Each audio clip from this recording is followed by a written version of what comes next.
Roxy! Opo. Anong ginagawa mo? Iinitan ng tanghalian. Ano sabi mo? Iinitan ng tanghalian. Nag-iinit ng tanghalian. Ano ang tanghalian mo? Ano yan? Ng steak. Ng steak? Opo. Sa tatay mo yan ah. Lagot ka. Ha? Tahimik lang. Hala, ayun na si tatay mo. Tay! Daddy! Tay, ninakaw niya yung steak mo. What's he getting us? What am I gonna eat? How do you say don't waste food in Tagalog? Huwag mag-aksaya. Oh, wag magsala.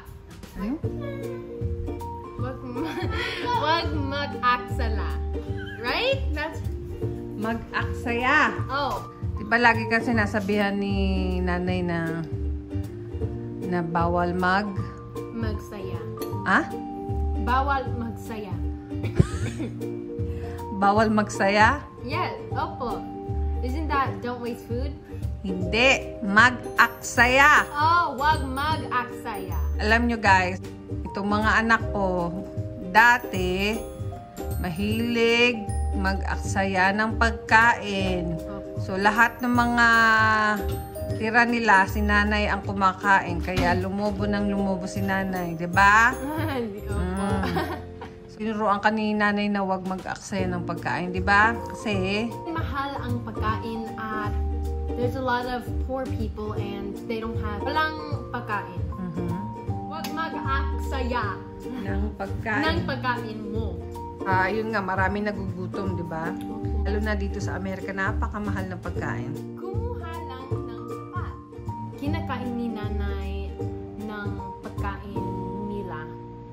Guys, kahit na million na followers ko, maliit ang earnings ko.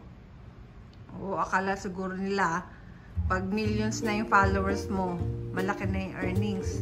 Hindi pa rin po, ano pa rin, May konti lang. konti lang yan. Pero, happy pa rin tayo kahit pa paano, diba? So, makakapag-ipon na tayo para sa, Airfare sa Philippines. yan, saka ano pa. Para I can save money po for my future. Siguro, Roxy, pag makakapag-ipon na tayo, pwede na tayong, Giveaway to sa mga followers ko. yan. So, promise mo yan, ha? Yeah, opo. Promise, sige. Hihintayin nila yan. Okay, sige po. Pero ngayon, anong gagawin mo na ngayon? Saving for the airfare sa Pilipinas. Kain ka na. Sige po.